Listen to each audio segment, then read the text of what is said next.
So imagine the scariest thing you can. You know, like something from your greatest nightmare. Something that would make you shit and piss your pants, both at the same time. Now, imagine it as a weird little cartoon character with big googly eyes and wacky inflatable tube arms. That's right. Welcome to Mascot Horror, where things are either animatronics or weird-ass cartoon characters. Mascot horror has become one of the lowest forms of horror. I am quite a big fan of horror. Over the years, I've experienced many types of internet horror. From the classic creepypasta to Nikocado Avocado's OnlyFans. I've seen a lot of good horror, and I've seen a lot of bad horror. But nothing has been as uniform, boring, and uninspired as Mascot horror.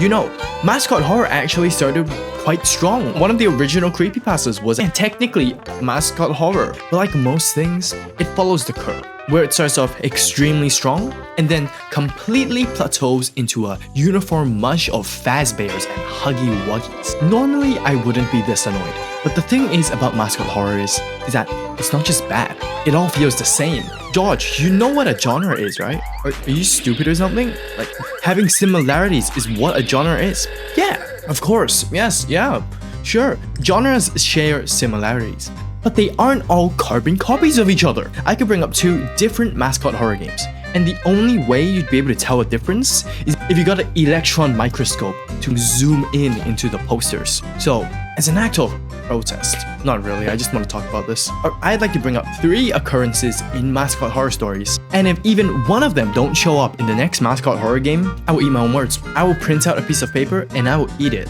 Ink and all, I don't care. The first cliche would be the setting of the game. You'd think with the genre of Mascot horror, the setting would be boundless. It could take place anywhere. That's where you're wrong. Mascot horror only takes place in 2 places. An amusement park or a 1990s Chuck E. Cheese. There is no other place that Mascot horror can take place in. It's gotten to the point where Mascot horror is basically synonymous with these 2 locations. I swear, a family could drive past a regular family entertainment restaurant and one of the kids would yell out, "Is that the FNAF restaurant?" Why can't just one game take place somewhere else?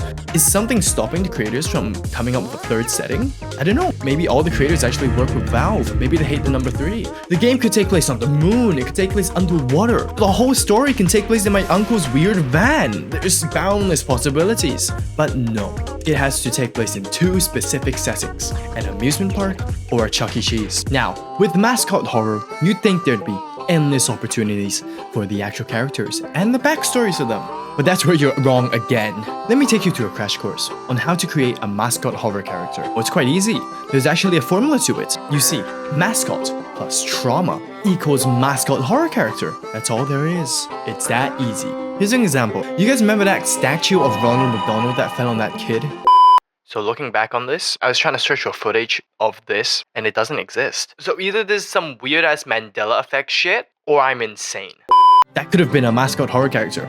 Imagine that weird-looking statue chasing you in an abandoned amusement park or Chuck E. Cheese. We can call it 6 Night at Macca's, and I guarantee you, we'd reach 1 million plays by the end of the day. The 2 other points, maybe a few games have them, like 60 to 70% of games have them. But in this one, at least 95% of games have this point. And it is that every single character has to be a goddamn animatronic.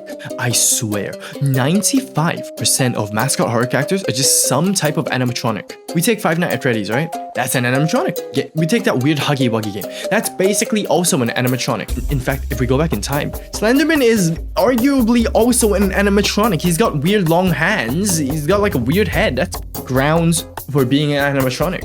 You know what? I'm so confident in this fact that I would place my mortgage of my house on this bet. I'd bet my mortgage if we randomly got 5 Mascot horror games, at least 4 of them would feature an animatronic of some kind. I guarantee you, I'm gonna do it. I'm gonna make this bet. I'm actually gonna do it. I'm gonna go to like sportbet.com or whatever. I'm gonna make this bet.